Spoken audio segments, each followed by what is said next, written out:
Bonjour à tous et bienvenue. Dans la capsule d'aujourd'hui, nous allons voir comment attirer et fidéliser ses collaborateurs lorsqu'on est une entreprise en démarrage et surtout sans gros moyens. Et c'est un sujet d'autant plus important vu le boom de l'entrepreneuriat dans l'écosystème actuel. Donc nous constatons ci et là que plusieurs petites entreprises se créent au quotidien. Malheureusement, ces entreprises en démarrage ont du mal à recruter et à fidéliser les meilleurs talents parce qu'elles doivent faire face à une forte concurrence de la part de grandes entreprises qui, elles, peuvent offrir des salaires et des avantages sociaux plus élevés et surtout qui bénéficient d'une notoriété encore plus forte. Bon, le défi est réel, hein? Personne ne vous connaît, vous venez de démarrer. Est-ce que votre business est viable? Est-ce que votre activité sera pérenne? Est-ce que vous pourrez assurer le paiement des salaires correctement chaque mois sans gratter la tête? Donc, ce sont des questions tout à fait légitimes que vont se poser les candidats.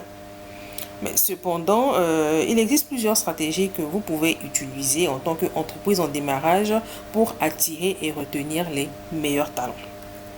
Alors, la première stratégie va concerner le choix même du type de collaborateur à recruter. Pourquoi? Parce que l'une des erreurs que nous avons constatées sur le marché que les responsables ou les gérants d'entreprises en démarrage font, surtout lorsqu'on n'ont pas énormément de moyens, c'est de vouloir recruter exactement les mêmes types de profils que leurs concurrents plus gros ou encore installés sur le marché depuis beaucoup plus longtemps. Naturellement, ces profils-là, ils vont coûter plus cher, ils seront moins flexibles parce que ils voudront assurer leurs arrières vu le risque de s'engager avec vous. Donc, à moins qu'ils ne soient vraiment extrêmement indispensables pour le fonctionnement de votre business, il est beaucoup mieux d'aller vers d'autres types de profils en privilégiant la motivation. Donc la motivation, c'est extrêmement important. Pas les diplômes, pas la longueur de l'expérience professionnelle, mais une motivation à tout casser. Et cette motivation-là, vous pouvez la retrouver parfois auprès des profils dits atypiques. Donc, par exemple, bon, les jeunes diplômés ou encore des personnes très peu expérimentées, les profils en reconversion professionnelle qui, eux, ont soif de redonner un nouveau souffle à leur carrière.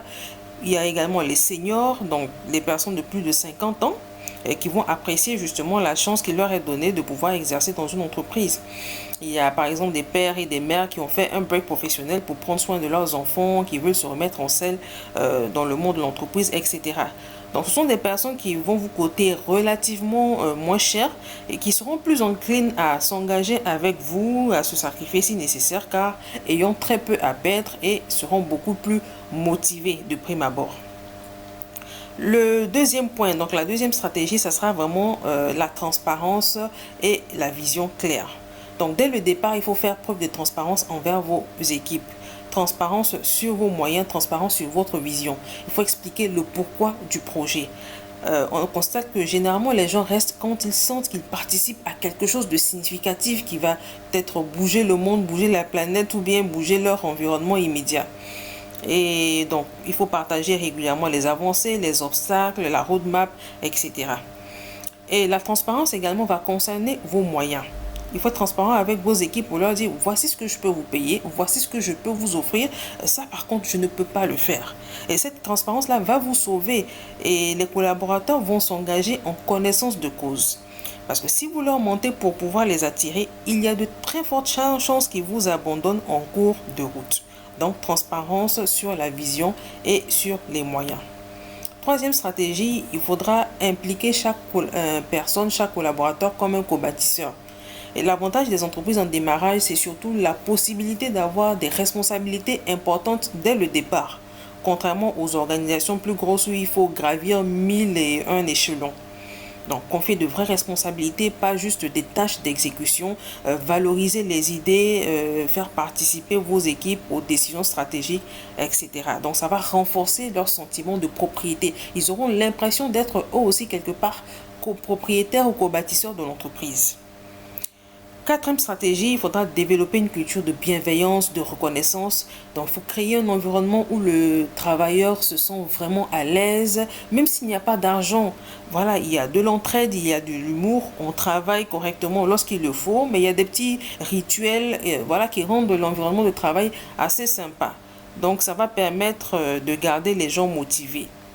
Donc la reconnaissance également, c'est très important, que ce soit un message personnalisé, des récompenses pas forcément pécuniaires, un jour off surprise. Donc ces petites attentions à la marque et permettent justement de fidéliser vos collaborateurs. Et le dernier point, ça va être le respect de l'équilibre vie privée, vie professionnelle.